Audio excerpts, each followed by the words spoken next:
Coming up on the October 23rd edition of Carolina Week, students planning to move off campus next year might have to rethink their plans because of a decision made by Chapel Hill Town Council. I'm Stephanie Lockwood. Coming up, a Carolina Week exclusive, student-faculty relationships that go beyond the classroom. And you could sit next to the future Miss North Carolina in class and not even know it. We'll uncover the Carolina contestants. Those stories and more, Carolina Week starts now.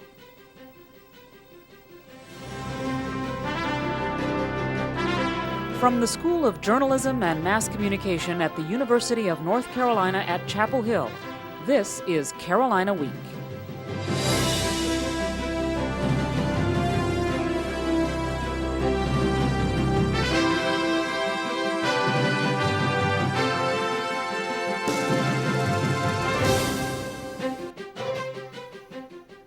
Good evening, I'm Jenny McClendon. And I'm Alex Lawson. Thanks for joining us. Our top story tonight, an elderly man is killed trying to cross Franklin Street late Tuesday night.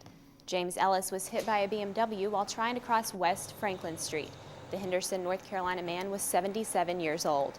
Police say a 50-year-old man was driving the vehicle that hit Ellis. No arrests have been made. Despite people not using crosswalks, police say pedestrian fatalities on Franklin Street are rare. The debate is over, the votes are in, and they're unanimous. Town Hall voted to ban the construction of any new duplexes until June 30th of next year.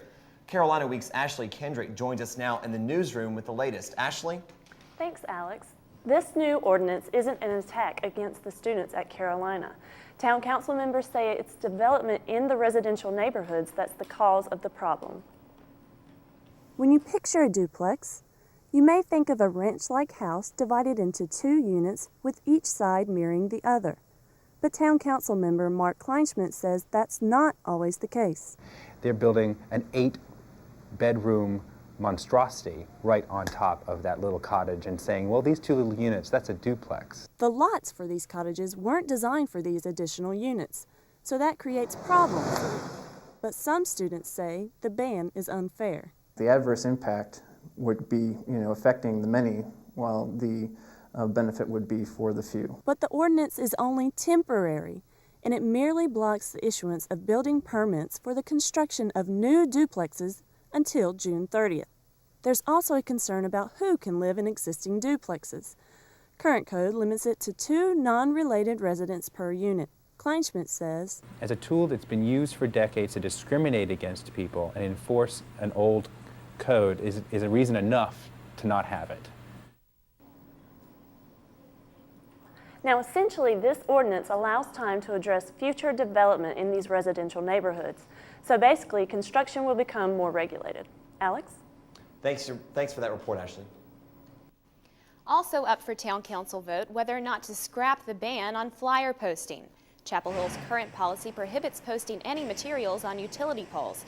But as you can see, many people ignore it. Duke Power owns most of the poles and wants to keep flyers off them. Company officials say staples can cause wood decay and are hazardous to utility workers. But others say making flyers legal could help small businesses with little money to advertise. Town Council is slated to make a decision about the issue in the coming weeks. Elections are coming up soon. Tuesday, students got a chance to talk to some area candidates in the pit.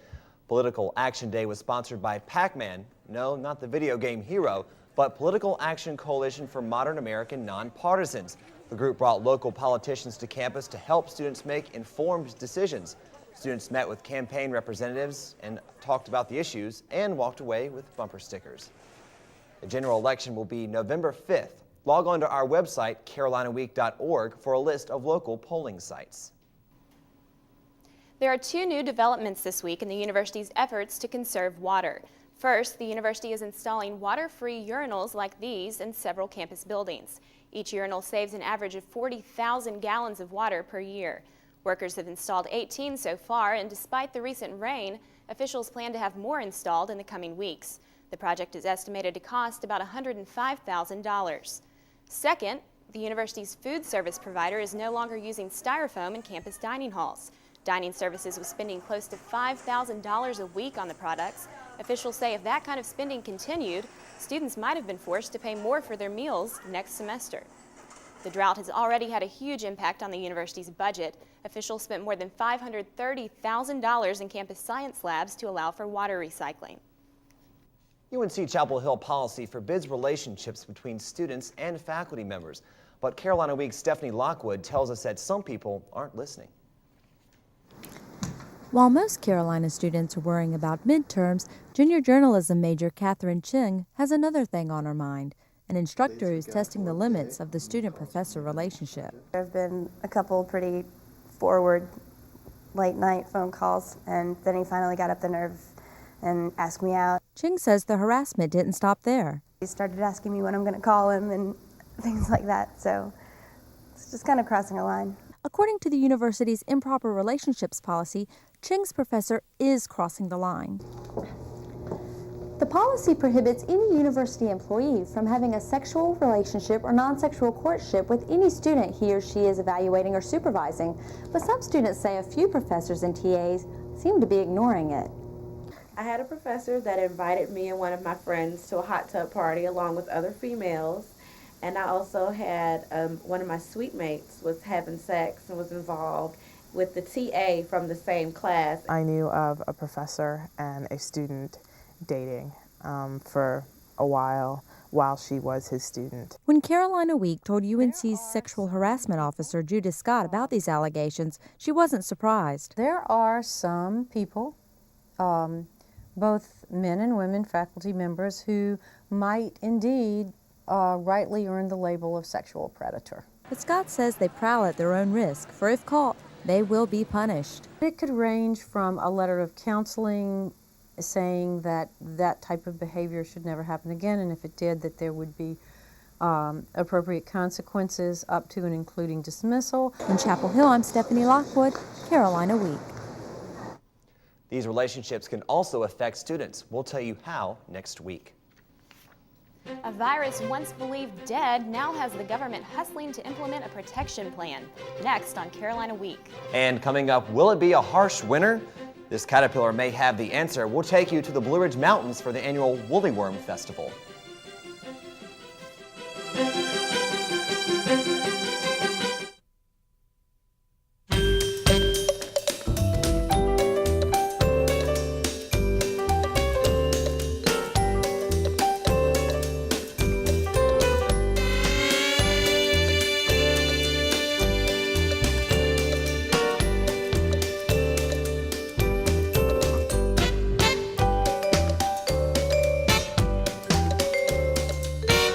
Awaken your creativity. Do your thing at the Art School at the Art Center in Carborough.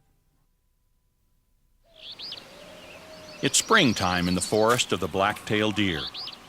The young male is feeling playful. It's time for tag. The female flicks her ears. Her way of saying, "Catch me if you can."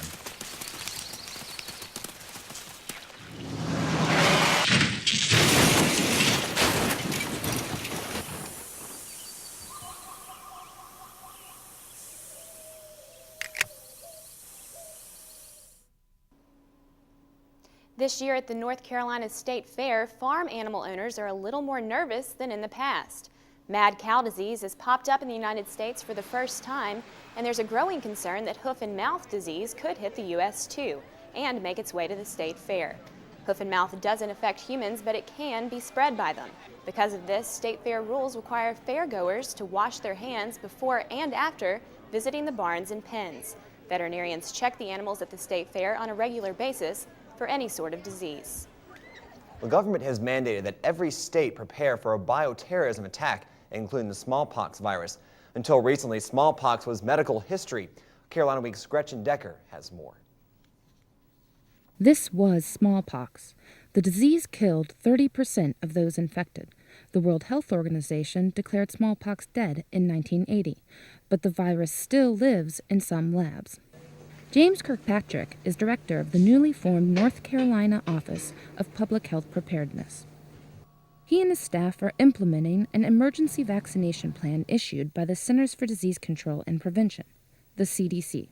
Back when nations were still developing biological weapons for the battlefield, both the U.S. and the Soviet Union had smallpox in weaponized form.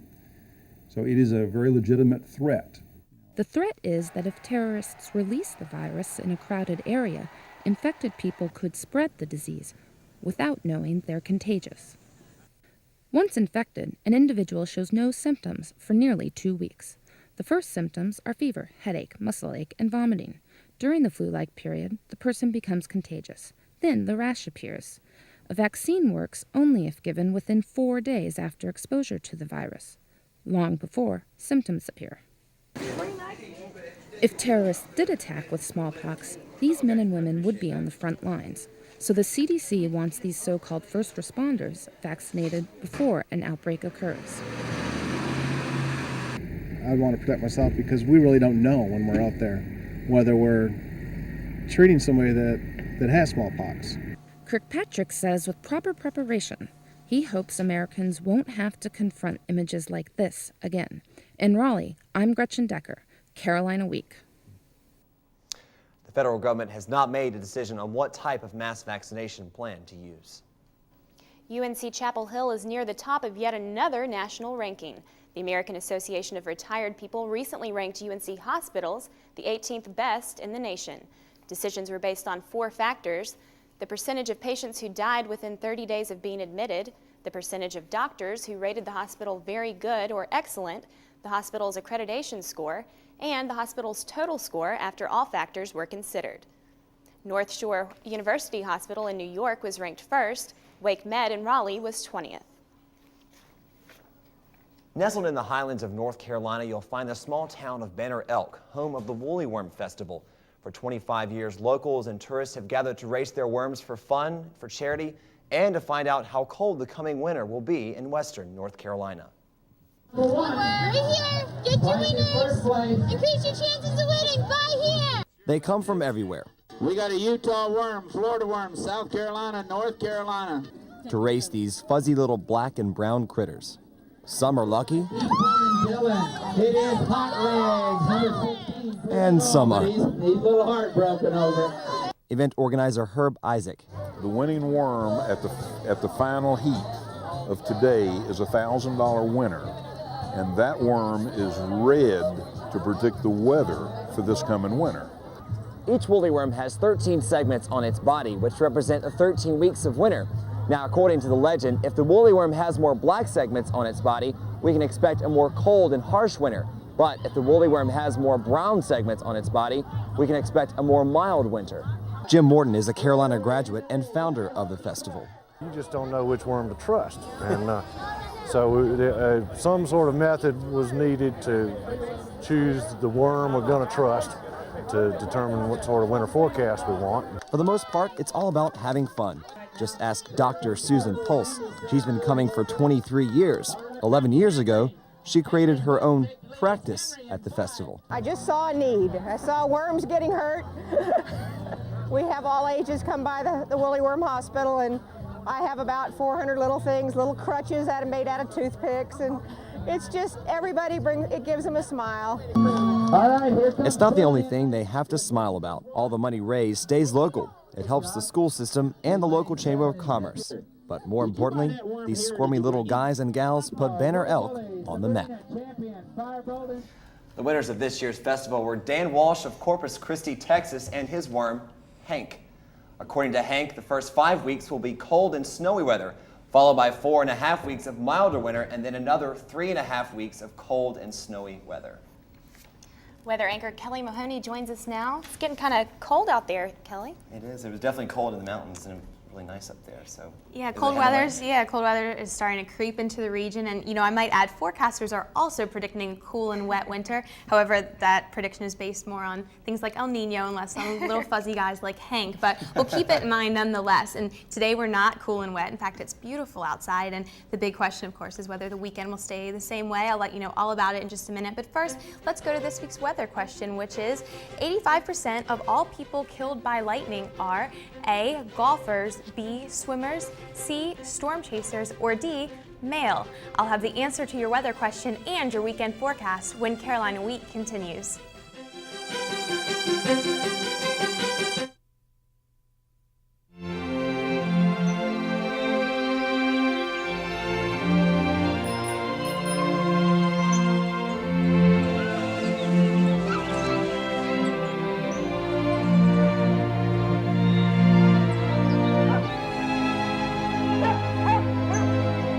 La evasión racial es ilegal. Si usted piensa haber sido una víctima, llame al National Fair Housing Alliance. Contestaremos su llamada en 24 horas y lo ayudaremos a tomar medidas. Let your knowledge grow at the North Carolina Botanical Garden. Through public service, research, conservation, and education.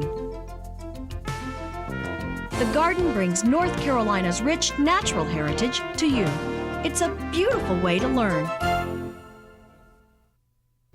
Hi and welcome back to Carolina Week. Well, it's a gorgeous autumn pattern that we've fallen into. It's the perfect weather for just about anything outdoors, including a quick in-between class football game like these people enjoyed outside today. In addition to scenes like this, the fall weather has also brought on a change in color around the state. And if we take a look at a quick update on what's going on with the fall foliage changing in the region, you can see out in the mountains we're nearing the peak change time, so anywhere out towards Asheville, Cullowhee, and areas west of there, you're right at peak.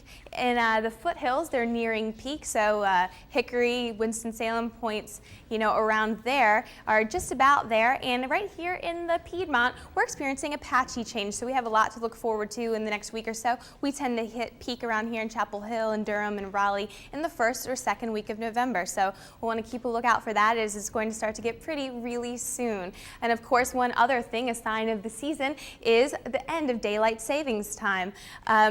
We're going to fall back this weekend, so before you go to bed on Saturday night or when you come in, you might want to set your clock back. You'll gain an extra hour of sleep. It's probably much needed at this time of the year. So at 2 a.m., if you want to be exact, head that clock back and you'll be set for the rest of the season until we get into springtime and gain that daylight back again. Now, if we take a look at the satellite map and see what's going on, you can see the major feature on the map is this area of disturbed weather down toward the Gulf states. This will be our main weather maker over the next couple of days. It's going to start to head up the coast and start to impact North Carolina and the mid-Atlantic. Now, if we take a look at how that looks on the surface forecast map, we can see here's the main weather maker right here. It's starting to get organized as we head into Thursday night and Friday. What that's going to do is bring some of the disturbed weather up into our region, which means it could be gray, drizzly, and just kind of dreary Thursday night, Friday, and Friday night. Now, what we're hoping is the upper level flow will really pick up strength and start to move the system out of our region, because what's behind it is some gorgeous fall weather, just crystal blue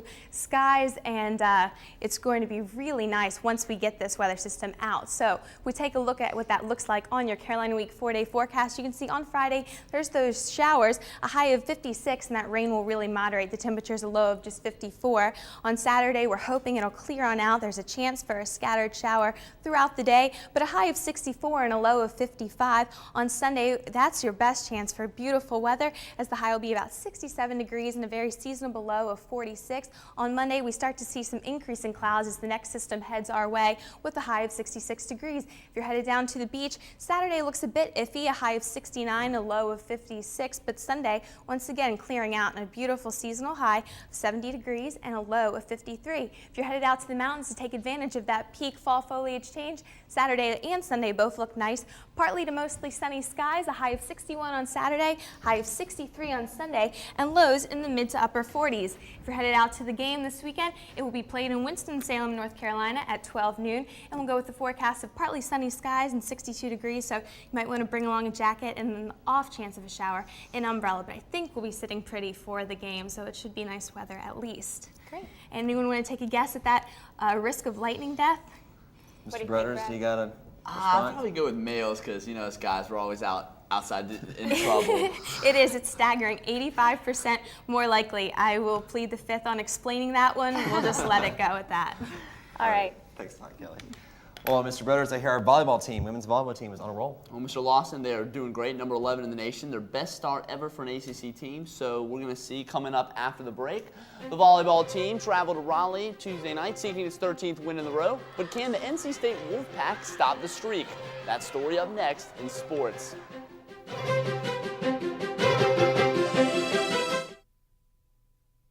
Can I take your order, please? Yeah. Hi, could I get a number 2 with a lemonade, please? Could you make that a number 5 and make it a chocolate shake? Number 5 with a chocolate shake. What are you doing? I'm ordering for you. No, actually, I'd like a number 2 with a chocolate shake. with a lemonade, actually. Sir, could Could you please stop that? I just wanted to order a number 5 with a chocolate shake. I'd really like you All to right, stop lady.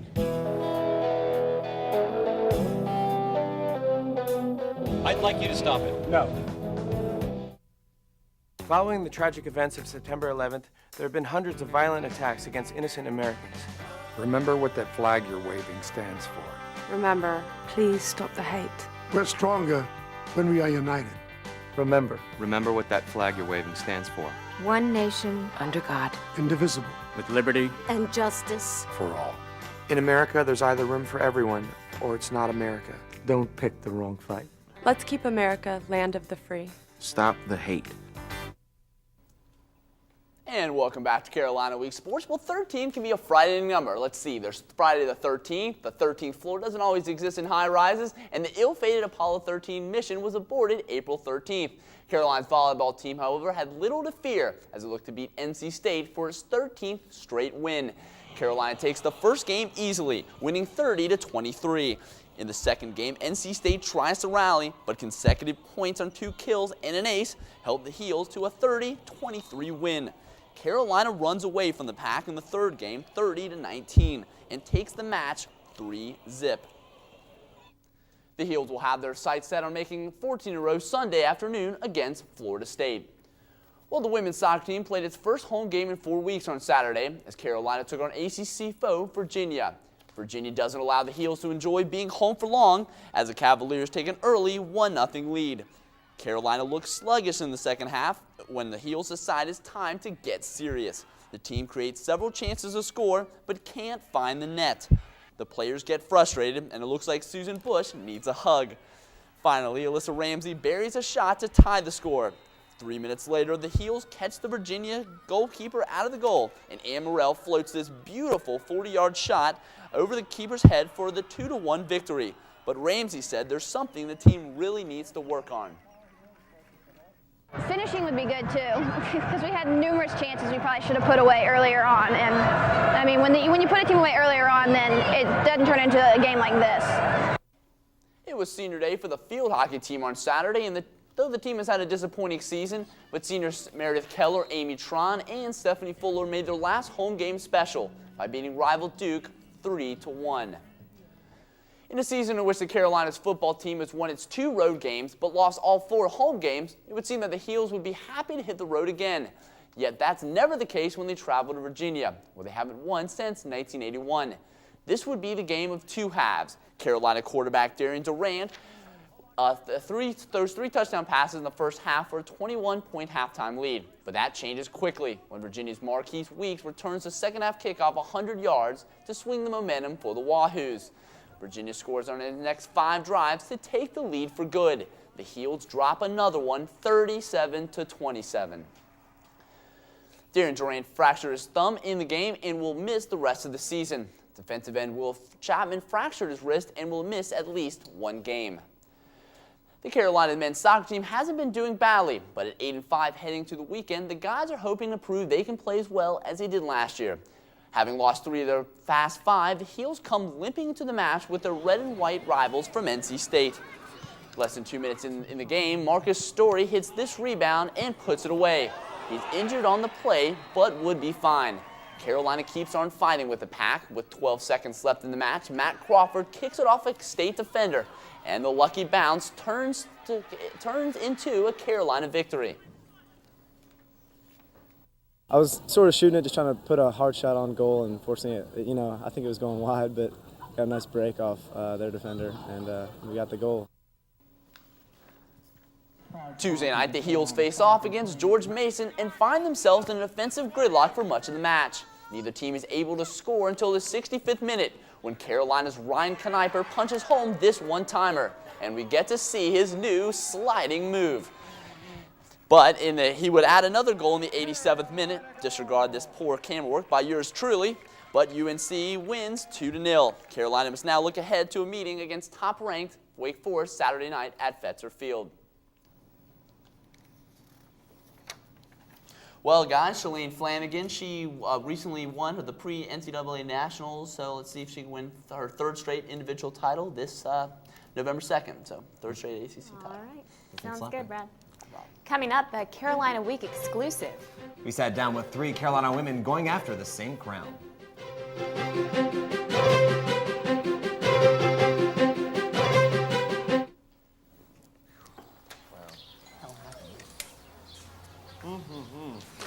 Mrs. Abruzzo, I'm here with the Neighborhood Watch. Yes! Yeah. Oh, no. I'm signing up people for the Neighborhood Watch. You made our dreams come true. You have your cameras here? Where are you going, Mr. McMahon? I'm going to check with the lady next door. Yeah, Are you going to get the check? Start a Neighborhood Watch. It's just one of the many ways you can help make America stronger. To find out how, call or log on for this free guide. If you have a story idea, contact Carolina Week at 843-8292. You can also visit us online at carolinaweek.org. If you have questions about this program, write Carolina Week at Campus Box 3365, UNCCH, Chapel Hill, North Carolina, 27599. Carolina students have a lot going on. Activities, midterms. 3 Carolina women must also find the time to prepare for something they've been waiting for their whole lives. Carolina Week's Erin Dupois has this story. These 3 Carolina women are very different. One wants to be a doctor, another a nurse, the third a model. But they all want the same thing right now, the Miss North Carolina crown this Saturday night. But they have more on their minds than just a beauty pageant. I have 2 exams Thursday, and I leave Thursday for the pageant. So I'm trying to get all my stuff packed, ready to go, but at the same time I have to make myself sit down and study. I think it's really hard for any first-year student to kind of adjust to the schedules. I'm taking 17 hours, so it is definitely a load. Many people may not think beauty pageants and studying go together, but that's a stereotype the 3 were quick to address. Most people say, oh, you pageant people, yada yada, you don't know anything, just want to be pretty girls. And it's nothing like that. You can make it so much more, and so many people do. Jennifer doesn't want a lot of people to know about the pageant. I would rather be remembered just as like a nice freshman average girl than a pageant contestant, so I just keep it kind of hush-hush. But they'll be in the spotlight soon enough. It's time to get nervous about one part in particular. The swimsuit, only because you really don't parade around in a swimsuit a lot, and this competition calls for that. Swimsuit's always a little scary, getting out there in front of so many people. But they say the struggle is worth it. For Jennifer, the pageant means making more friends and catching up with old ones. Emily hopes it will help get her foot in the door to the entertainment industry, and Brooke started singing because of pageants. These girls are ready to see where an intense last week of working out and reading the newspaper will take them this Saturday in High Point. In Chapel Hill, I'm Erin Dupois, Carolina Week. Carolina Week will be at the pageant this weekend. Please watch our pageant special, Countdown to the Crown, that will air November 6th at 7:30. That's immediately following our regular newscast. Well, Halloween is just around the corner. And one Chapel Hill business has already begun frightening its visitors. The sign says welcome, but the residents of this garden are telling guests to keep out. Chapel Hill's Niche Garden is making an old tradition popular again with its first ever scarecrow contest. The old custom designed to frighten birds away is now a creative venture for local artistic talent. Entries range from the big and scary to the friendly and comical. Organizers awarded prizes in a variety of categories, including prizes for elementary school students as well as professional artists. The scarecrows are on display in the garden through October 25th. That does it for this edition of Carolina Week. Good night. Good night.